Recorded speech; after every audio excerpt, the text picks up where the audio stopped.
Magandang umaga po sa inyong lahat. So ngayong umaga ay andito ako ngayon sa Plaza Bihagna.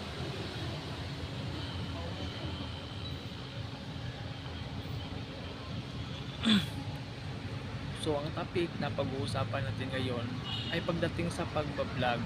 Kung ano ba ang mas maganda, part-time or full-time. Yan yung topic natin ngayon. Pero bago ang lahat, huwag niyo pong kalimutan mag-subscribe sa aking YouTube channel at i-click na rin yung notification bell para mas maging updated kayo sa mga susunod na videos ko na i-vlog. So napaka-importante as small content creator, yun yung isa sa mga question kung ano ba talaga ang dapat, part-time or full-time. So para sa akin talaga, kung ikaw ay wala naman trabaho at tagang nasa bahay ka lang, mas maganda ay full-time mo na. Kasi pag full-time ka kasi, mas madali mo siyang magawa ng paraan na mag-i-edit, mas madali kang makapaggawa ng content kasi full-time. Pero pag ikaw ay mayroong trabaho, mas maganda if sideline mo na lang itong pagbablog. Kasi it doesn't matter naman kasi kung full-time o part-time yung pagbablog. Kasi sa totoo lang, wala po yan sa full-time at saka part-time. Minsan, nasa quality talaga sa video na ina-upload mo.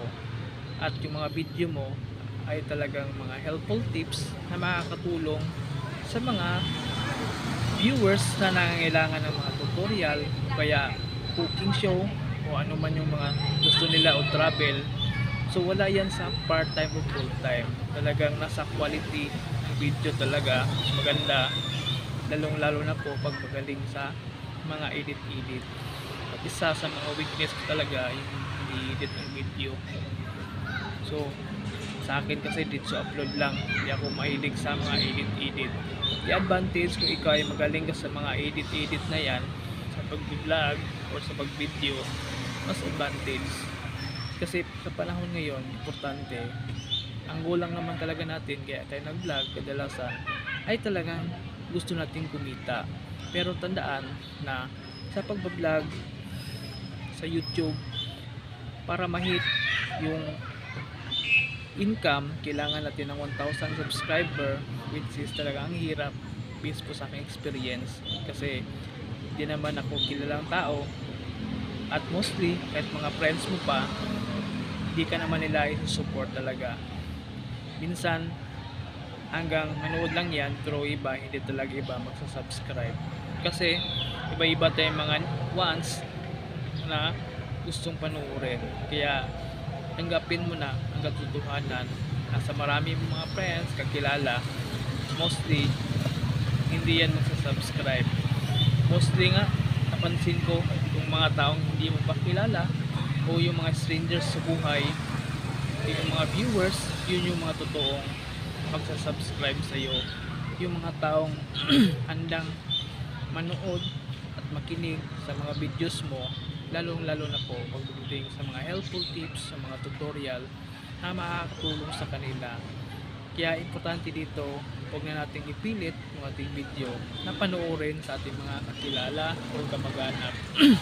Kasi mas maganda, organic talaga yung pag-ano mo sa pag-YouTube na talagang galing sa madlang people, na talagang mamonetize ka at ma-hit mo yung 4,000 watts hours na galing sa mga viewers sa buong Pilipinas, sa buong mundo.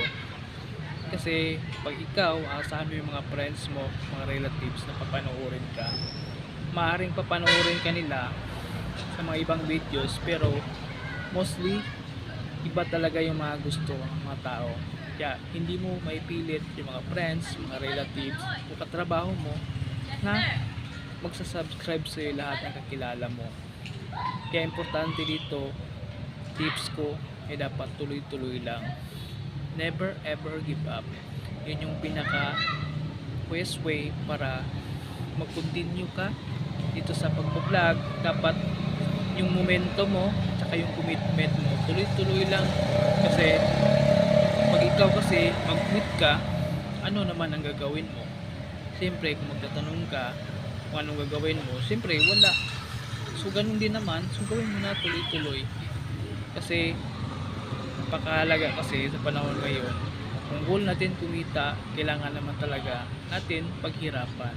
Kasi may kasabihan nga, pag mayroong itinanim, mayroong aanihin.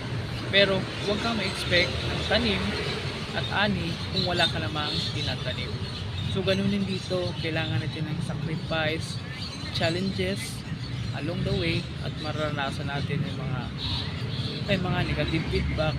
Hayaan mo na yun, ganoon talaga. Normal sa buhay yan, may mga comment, may mga rejection pag-vlog, pero tumuloy ka lang. Yun yung pinaka best way talaga. At mas maganda, mentally and emotionally prepared ka dapat pag ikaw ay gusto mo lang mag full time sa ganitong klase ng opportunity as YouTuber. Kasi pag kumikita ka, halimbawa ng maliit pa, 5,000 o 10,000, pero feel mo talagang maliit pa yung income mo, hindi magtrabaho ka. Kasi hindi naman to kailangan talaga is mag full time as content creator. Napakalaga dito is magbigay ka lang ng mga videos na quality na makakatulong sa mga viewers at sa mga pangailangan nila, na mga tutorial nang sa ganon ma-apply nila kung ano may mga gusto nilang matutunan. So napakalaga pa rin kung tatanungin, importante wala yan sa full time o wala sa part time. Talagang nasa quality talaga ng video at helpful tips yung maitulong mo sa yung mga viewers. So napakahalaga yun. Importante lang dito, tuloy-tuloy lang. Never ever give up. So yun lang po. Yun lang ang view.